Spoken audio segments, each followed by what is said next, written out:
The Planck length. The Planck length is the smallest distance that has any physical meaning, measuring about 1.6 times 10 to the negative 35th power meters. It is roughly 100 quintillion times smaller than a single proton. Below this scale, the concepts of distance and space themselves break down, because the two great theories of physics, quantum mechanics, and general relativity, contradict each other there. To probe anything smaller, we would need a working theory of quantum gravity which does not yet exist. It is the floor of reality, the point past which our current understanding of space simply stops. The atom. An atom is about 1/10 of a billionth of a meter across, and it is almost entirely empty space. Nearly all of its mass is packed into a nucleus at the center, which is 100,000 times smaller than the atom around it. If the nucleus were the size of a marble, the nearest electrons would be orbiting hundreds of meters away, with nothing in between. Everything you have ever touched felt solid only because of the electromagnetic forces between these mostly empty atoms. At this scale, matter is far more emptiness than substance. The human scale. A human being is roughly 1 to 2 meters tall, and this is the scale our intuition is built for. We evolved to understand objects we can see and hold, distances we can walk, and spans of time we can live through. Everything smaller and everything larger has to be reached through instruments and mathematics rather than direct experience.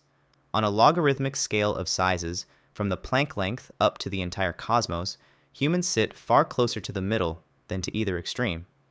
We are the reference point from which we measure everything else, in both directions. Earth.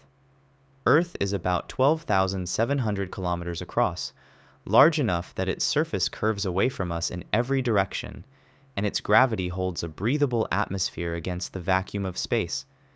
It is the largest object most people will ever stand on, and for almost all of human history, it was the whole of the known world. Yet on the scale of what follows, it is tiny. More than 1 million Earths could fit inside the Sun, and the Sun is an ordinary star. This is the first scale at which a human being becomes effectively invisible. The Sun. The Sun is about 1.4 million kilometers across, roughly 109 times the diameter of Earth, and it contains more than 99% of all the mass in the solar system. It is a fairly average star, neither especially large nor especially small among the hundreds of billions in our galaxy. Its light takes about 8 minutes to reach us, which means we always see the Sun as it was 8 minutes ago. At this scale, Earth shrinks to a single pixel, and every human concern collapses into something smaller than we can meaningfully draw. The solar system. The solar system stretches across billions of kilometers, from the Sun out past the orbit of Neptune, and light that crosses it takes hours rather than minutes. Beyond the planets lies a vast shell of icy bodies called the Oort cloud, which may reach nearly a light year out, almost a quarter of the way to the next star. The planets, for all their size, are specks separated by enormous gulfs of empty space. If the Sun were a basketball, Earth would be a grain of sand about 30 meters away, and Neptune would be nearly a kilometer off. The light year. A light year is the distance light travels in 1 year, about 9.5 trillion kilometers, and it is the unit the universe forces us to use once we leave the solar system. The nearest star to the Sun, Proxima Centauri, is 4.2 light years away, meaning its light left more than 4 years ago before reaching your eyes. At the speeds of our fastest spacecraft, reaching it would take tens of thousands of years. This is the scale at which distance becomes time.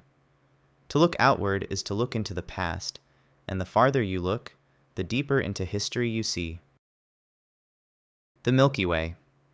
The Milky Way is our galaxy, a spiral disk of a few 100 billion stars stretching about 100,000 light years from end to end. Light itself takes 1,000 centuries to cross it. The Sun is one unremarkable star located about halfway out from the center, taking roughly 230 million years to complete a single orbit around the galactic core. Every star you can see with the naked eye at night is part of this one galaxy, and almost all of them are close neighbors.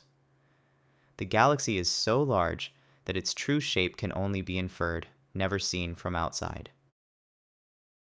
The local group. The local group is the small cluster of galaxies our Milky Way belongs to, spanning about 10 million light-years and containing more than 80 galaxies. Most are small dwarf galaxies, but two dominate, the Milky Way and the larger Andromeda galaxy, which are slowly falling toward each other. At this scale, an entire galaxy of hundreds of billions of stars becomes a single point of light among many. What looked like the whole universe a few entries ago is now just one member of a modest neighborhood floating in a much larger emptiness.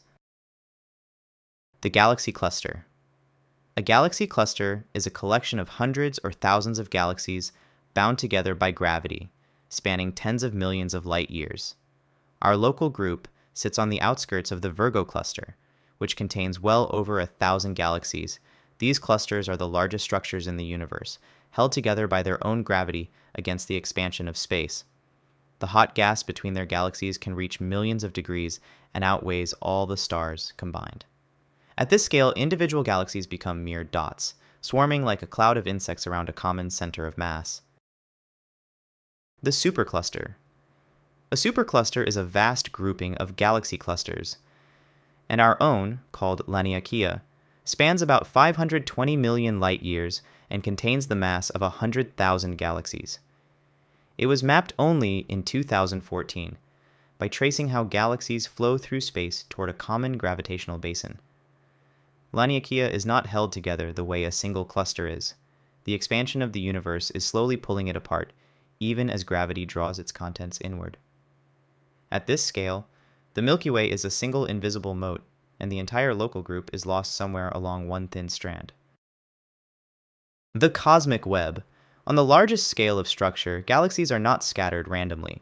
They are strung along immense filaments and sheets of matter, hundreds of millions to billions of light-years long, surrounding enormous empty voids where almost nothing exists. This pattern is called the cosmic web, and it resembles a network of neurons or the structure of a sponge. It formed from tiny density variations in the early universe, amplified over billions of years by gravity. This is the skeleton of the cosmos, the framework on which every galaxy, star, and planet is arranged, visible only when millions of galaxies are mapped at once. The observable universe. The observable universe is everything we can possibly see, a sphere about 93 billion light-years across, containing an estimated 2 trillion galaxies. Its edge is not a wall, but a horizon, the boundary beyond which light has not had time to reach us since the beginning, roughly 13.8 billion years ago. Because the universe has expanded during that time, the objects at that edge are now far more distant than the age of the light suggests. Everything that has ever existed within your view, every galaxy and every star, is contained inside this single sphere. Beyond the horizon, the observable universe is not the whole universe. It is only the portion whose light has had time to reach us. What lies beyond the horizon is genuinely unknown, because no signal from it can ever arrive. The best evidence suggests the universe extends vastly farther than we can see, and may well be infinite, with no edge and no center anywhere. If that is true, then everything we have ever mapped, the 2 trillion galaxies and the entire cosmic web, is an infinitesimally small sample of a whole we will never be able to measure. This is the final scale, and it has no known limit. Thanks for watching. Is there a scale I left off that you'd have included? Let me know in the comments. Also, please remember to like and subscribe if you enjoyed this video.